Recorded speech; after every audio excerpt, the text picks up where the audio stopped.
Hello tout le monde, c'est en cette journée super pluvieuse de juillet, nous sommes le 7, que j'ai décidé de vous parler de mes notes de bac. Si je me trompe pas, il me semble que vous, bacheliers de cette année 2025, vous avez eu vos résultats le vendredi 4, donc vendredi dernier en fait. Et du coup, je me suis dit que ça serait amusant de moi vous montrer les notes que j'ai eues il y a 3 ans au bac, du coup, parce que je l'ai passé il y a 3 ans. Oh my gosh! Je sais pas si j'étais une bonne élève ou non. D'ailleurs, j'en profite pour féliciter tous les bacheliers, peu importe la filière, entre guillemets, puisque ça n'existe plus, bien sûr, les filières. Mais ce que je veux dire, que vous soyez en général, en pro, en STMG, ou est-ce qu'il y en a d'autres encore? Je sais pas. Ou peu importe, que vous soyez plus scientifique littéraire, félicitations à vous.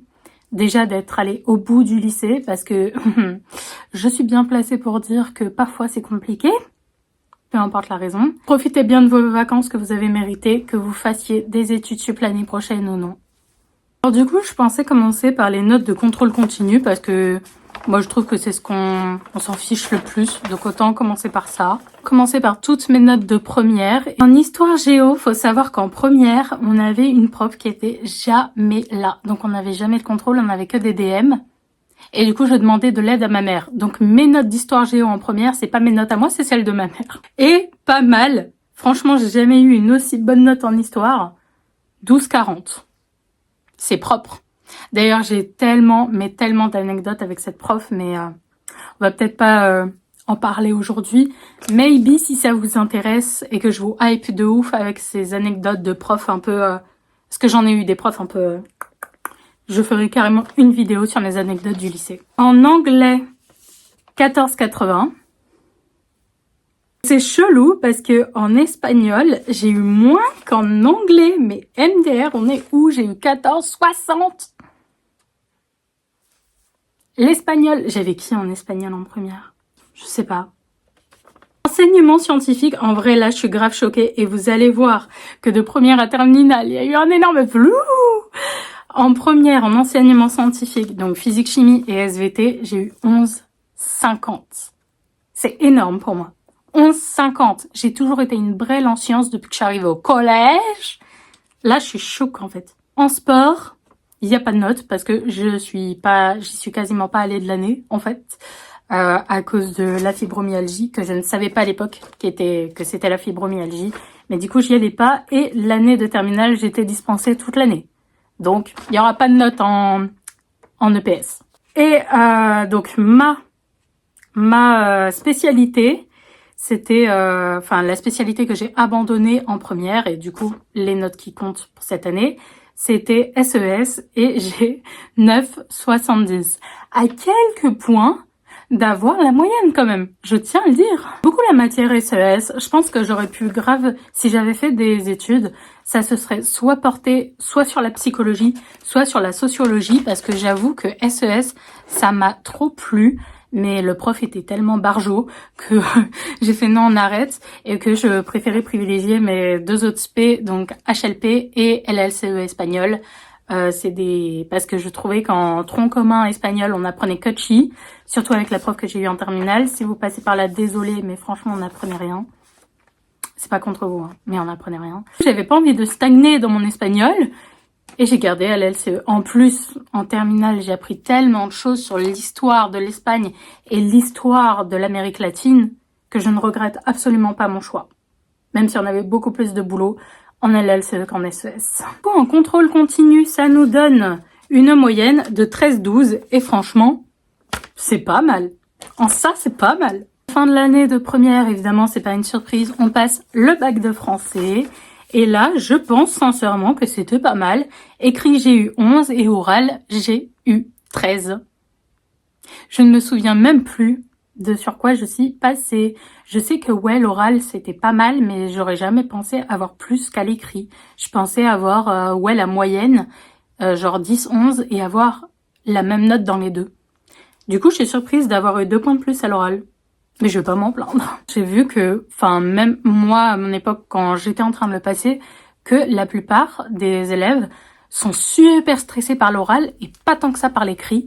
Moi, guys, franchement, l'oral, j'adore. Genre, En fait, je sais pas, je trouve ça beaucoup... C'est un exercice qui me plaît beaucoup plus. Alors oui, je sais, c'est super étrange venant d'une autrice. J'écris toute ma vie. Mais je sais pas, le grand oral, j'ai adoré cet exercice. L'oral de français, pas trop. Et l'oral d'espagnol que j'ai passé, pas trop non plus.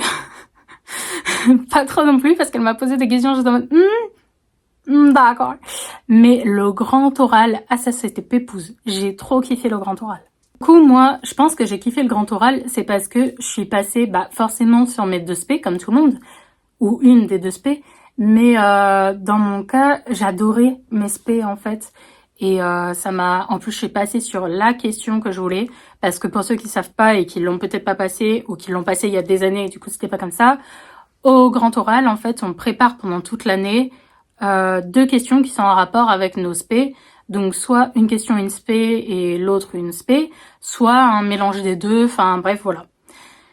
Et moi, j'en avais fait une qui était à la fois espagnole et à la fois HLP et une entièrement HLP. Et j'étais beaucoup plus à l'aise sur la LLCE-HLP, c'était celle sur laquelle j'étais passée en oral blanc et du coup, ça me rassurait de passer sur celui-là, et en plus, je sais pas, je me sentais beaucoup plus à l'aise avec le thème derrière. Même plus que c'était, ça serait sympa que je retourne dessus. J'ai adoré cet exercice. En plus, ça me fait rire parce que moi, le seul truc qui me stressait, c'est que je devais passer dans un autre lycée que le mien, et c'était la première fois que je devais aller dans un autre lycée que le mien pour l'examen. Parce que pour l'écrit, c'était dans le même lycée, en fait. Et ça, du coup, j'avais un peu peur parce que, mon sens de l'orientation et tout, et nouvel espace, tout ça, je suis pas à l'aise. Mais alors, une fois que j'avais trouvé la salle, tranquille. C'était ma mère qui était en train de stresser dans la voiture à ma place. Bref, on parle de grand oral, mais on était sur les notes de première. Donc on va passer sur les notes de terminale. Et on commence évidemment avec le contrôle continu. Alors, franchement, je suis choquée de ma note terminale histoire, parce que ça avait trop baissé.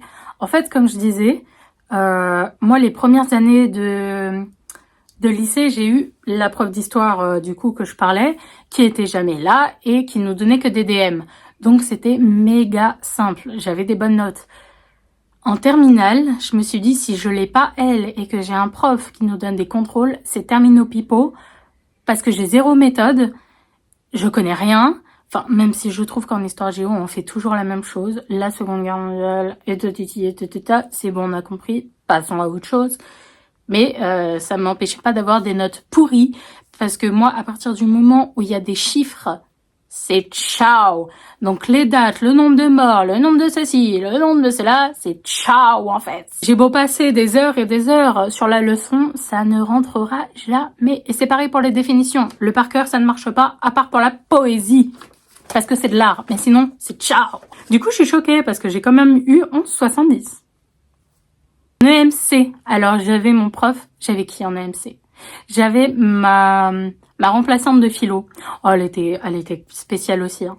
Parce que, truc de ouf, ouais, je vous raconte ma vie. En terminale, j'avais comme prof principal mon prof de philo HLP de l'année d'avant, et qui était du coup aussi mon prof de philo à la base pour la terminale, qui était mon prof préféré de tous. Et du coup, quand j'ai appris que c'était mon prof principal, j'étais méga heureuse. Sauf qu'il partait en congé parental pendant 6 mois. Du coup, on s'est retrouvé avec une remplaçante qui parlait à peine français, puisqu'elle était de nationalité italienne et qu'elle venait d'avoir son diplôme, je crois. Genre, en fait, c'était sa première année à enseigner. Théma le cobaye, c'était horrible. Après, elle était pas mauvaise, hein, c'était pas une mauvaise prof, genre elle enseignait bien et tout, hein. Mais bon, disons qu'on est tombé très très bas, quoi. On pensait avoir le prof le plus cool de tous les temps, et en fait, non. La journée, c'est quand on apprenait que son train était annulé, ou avait tellement de retard qu'on n'avait pas cours. Ça, c'était les meilleurs jours. Et elle voulait les rattraper, elle. Ça va pas ou quoi? Du coup, je l'avais en EMC, et avec les filles de mon groupe, on était tombé pareil sur un sujet très intéressant, et ça nous a valu là assez bonne note de 12 quand même, sachant que ce jour-là, quand on est passé à l'oral, j'avais été pas très douée, Parce qu'en fait, moi, mon problème, c'est quand je tiens des notes sur une petite feuille de papier comme ça, j'ai tendance à trembler parce que c'est pas assez lourd et que j'ai tendance à trembler. Tout le monde a pris ça pour du stress et du coup, bang 12. Alors que ça méritait plus en vrai. Espagnol, j'ai eu 13-10 et ça, je suis choquée. Comment ça, j'ai eu 13? Ah non, c'est de l'anglais, j'ai eu peur. Ouais, anglais, j'ai eu 13. Déjà, c'est parce que je me suis tapé un 0 à cause de mon pote de l'époque qui avait pas rendu un travail alors qu'il a dit « je m'en occupe ». Parce qu'on avait un peu un délire, c'est en mode les travaux de groupe. Lui, il s'occupe de l'anglais et moi de l'espagnol, parce que l'anglais scolaire, je supporte pas, je déteste. Et moi, j'étais douée en espagnol. Donc j'ai fait « bah vas-y, let's go ». Il l'a pas rendu, donc déjà ma moyenne a chuté.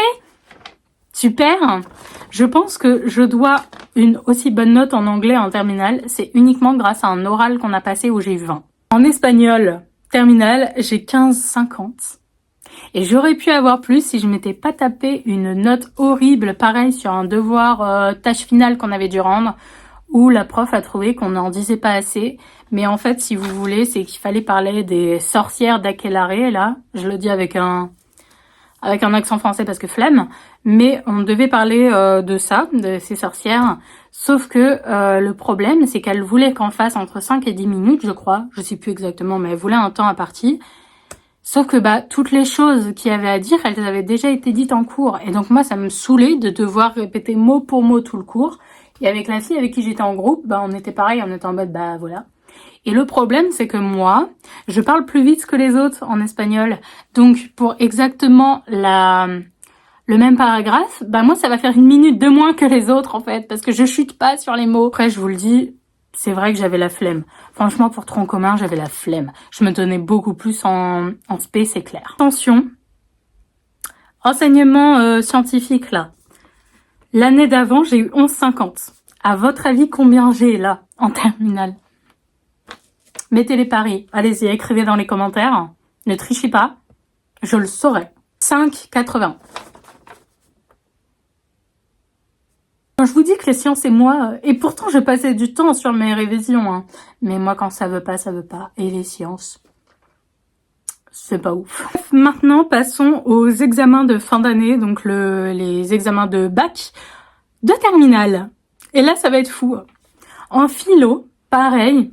Petit défi, essayer de trouver ma note, sachant que, bon alors j'avais une prof que j'aimais pas, mais à la base, philo, c'est vraiment ma matière préférée. J'adore la philo et j'adorais l'HLP, et vous allez voir que bah c'est pas mes meilleures notes, et du coup c'est drôle, genre 8. J'ai eu 8 en philo, mais en même temps, l'écrit en philo, ah, qu'est-ce que c'est nul. Et franchement, avec le prof de philo qui est revenu à la fin de l'année, celui que j'aimais beaucoup, lui aussi avait eu 8 en philo quand il est passé au bac. Et pourtant, il est prof de philo. Et on était d'accord pour dire que faire un examen seulement d'écrit en philo, c'est bizarre. Genre, on était d'accord sur le fait que la dissertation en philo, c'est pas l'exercice le plus intéressant. C'était carrément mon objectif d'avoir minimum 8, parce que bah vu que mon prof, qui était un super prof de philo, a eu 8 au bac de philo, je me suis dit bah c'est ok si j'ai 8. Et du coup quand j'ai vu 8, je fais ah, ça veut dire que je suis douée. Oral. Donc comme je vous disais, je suis passée sur une question à la fois LLCE espagnol et à la fois HLP.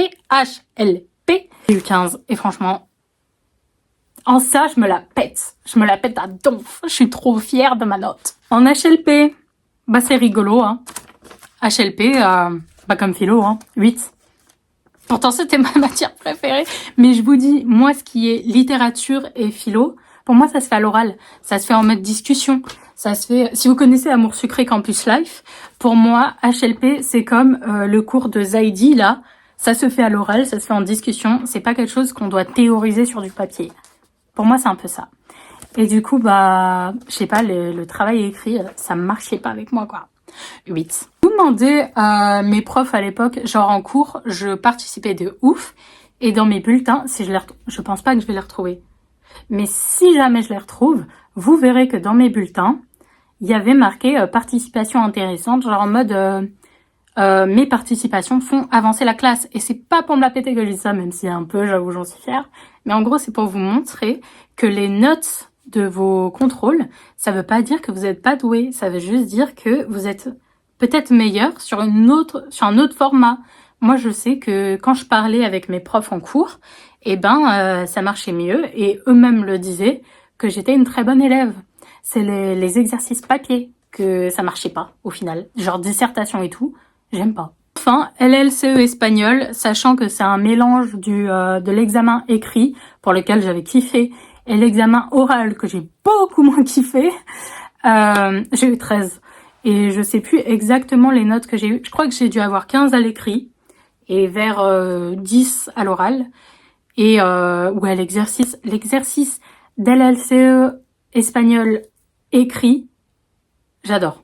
Il était trop bien et je l'ai fini super vite, mais ça c'est normal en général. Moi, je prends pas forcément beaucoup de temps. J'ai jamais pris du temps pour un examen ou un contrôle, même si je savais pas, même si je savais, ça prenait toujours le temps. Pour moi, ça marche pas de prendre mon temps, en fait. Je sais pas si c'est clair.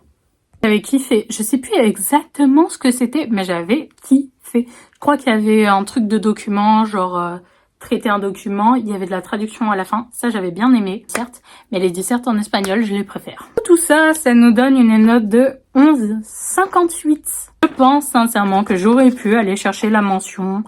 Mais mon but, c'était quand même de l'avoir et de finir le lycée. Je vous avoue. Parce qu'à la base, j'étais même pas optée pour finir le lycée. Là, je suis quand même fière de mon parcours. Est-ce que j'étais une bonne ou une mauvaise élève? À vous de me le dire.